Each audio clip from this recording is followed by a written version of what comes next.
Hey everybody, what's going on? My name's Kang if you don't know who I am, and in this video I want to go over 5 things that you should do before you start investing.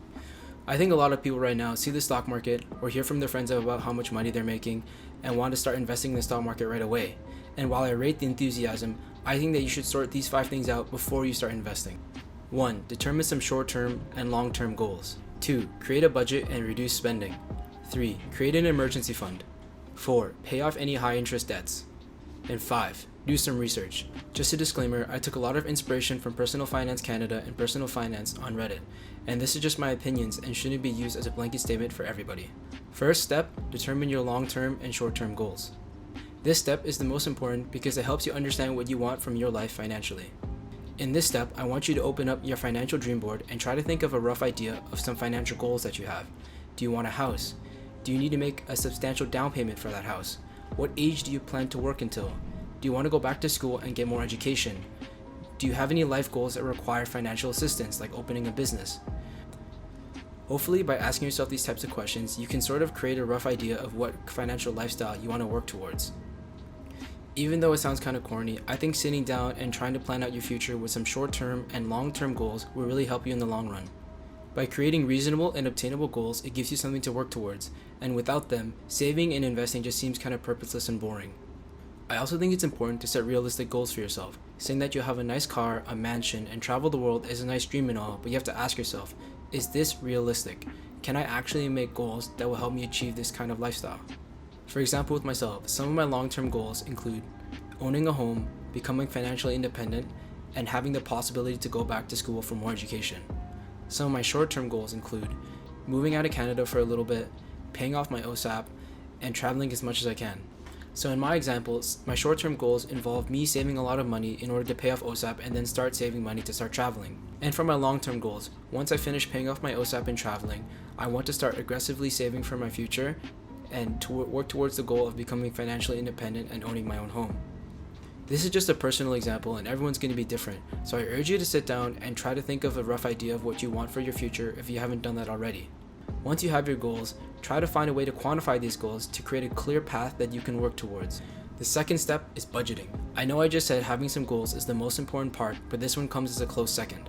It's important to keep a close eye on your spending habits to see where your money is really going.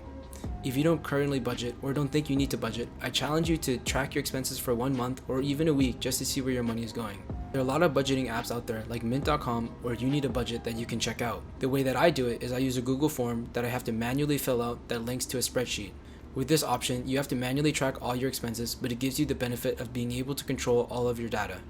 The best analogy that I can make for budgeting is nutrition. If you've ever tried to lose some weight, you know that the food that you eat is the majority of the process. Just the process? Like they say, it's 80% in the kitchen and 20% in the gym. And in my opinion, budgeting is a lot like calorie counting or macro counting. Sure, you can lose a lot of weight by just kind of guessing how much food you eat, but it's going to be far easier if you sit down and track your calories and the macros that you take into your body. And it's the same way with your personal finance. Without having a solid grip on your spending habits and your budget, how are you going to be able to save for your long-term and short-term goals? Another part of budgeting that is overlooked is that people set too strict of a budget. It's important to set a realistic budget so that you can actually follow and predict your spending habits. If you're going to set one that's too unrealistic that you constantly go over, then what's the point? Once you figure out your monthly expenses and what you've been spending your money on, I would go over your categories and see what areas that you can reduce in. If you're constantly going over budget in one area, try to think, is this really worth it for me? If you really like to spend money on clothes, maybe try to eat out a little bit less so that you can allocate some of that money towards clothes. Matt Davila's interview with Ramit Sethi is a great example of how you can get creative with your budget. I'll link it in the description below. Once you've reduced the spending where you can, hopefully you have some excess cash to start investing with. Part 3. Emergency Fund. After you have created a budget, hopefully you understand the average amount of money that you need each month in order to live. At this point, you should create an emergency fund that you can live off of in case there's any unexpected emergencies. This emergency fund should only take into account things that are absolutely necessary, such as groceries, food, utilities, you get the point. And it should exclude things like entertainment, fast food, Netflix, etc. This fund is supposed to be used for emergencies, and no, a quick trip to the Bahamas does not count as an emergency. The emergency fund is there so that if you really need some quick cash for things like fixing your car or fixing your flooded basement, you can use it instead of dipping into your investments or even worse, taking out a loan that you can't afford. Ideally, you would want to keep your emergency fund as liquid as possible, so I recommend putting it into the highest interest savings account that you can find. A lot of stuff that I see online suggests having 3 to 6 months saved as an emergency fund, and for the most part I agree. But if you're a student or young adult that's living at home, I think you can afford to have a 1 or 2 month emergency fund and instead spend the rest of the money investing. Having your parents there to support you if anything goes bad financially is a great plus for being at home. But of course, every person and every family is different. I'm very lucky to have a family that's able to support me financially if anything ever goes wrong. Because of that, I felt comfortable only saving 3 months worth of expenses. And since I was living at home, most of my expenses were pretty low anyways. Part 4. Pay off any high interest debt. After creating an emergency fund, you should pay off your high interest debts if you have any. When I say high interest debt, I mean things like credit card debt or high interest loans. Loans like mortgages or lines of credit or even student loans don't really fall into this category. Just to show you why you should avoid high interest debt, we can take a look at an example of credit card debt.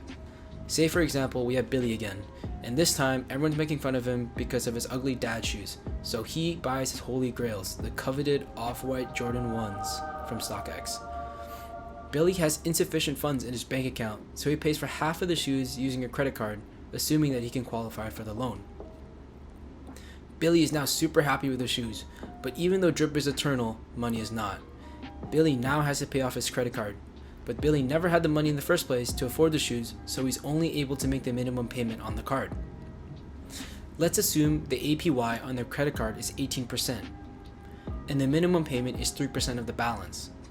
If we use those numbers, Billy would have to pay $60 each month, and it would take him 13 years and 10 months to completely pay off the card, and cost him $1,798 in interest.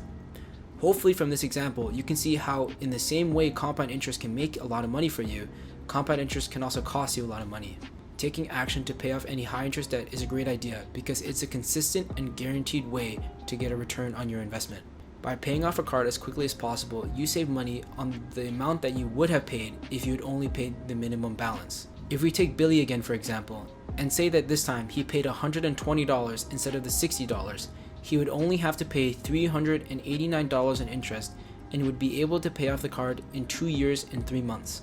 In total, Billy would save $1,400 in interest and would be able to pay off the card 11 years and 7 months earlier. By paying double the minimum payment, Billy is able to pay off the loan much faster and save a lot of money on interest. However, Billy would save a lot of time and money if he had just saved the full amount rather than taking on any sort of credit card debt.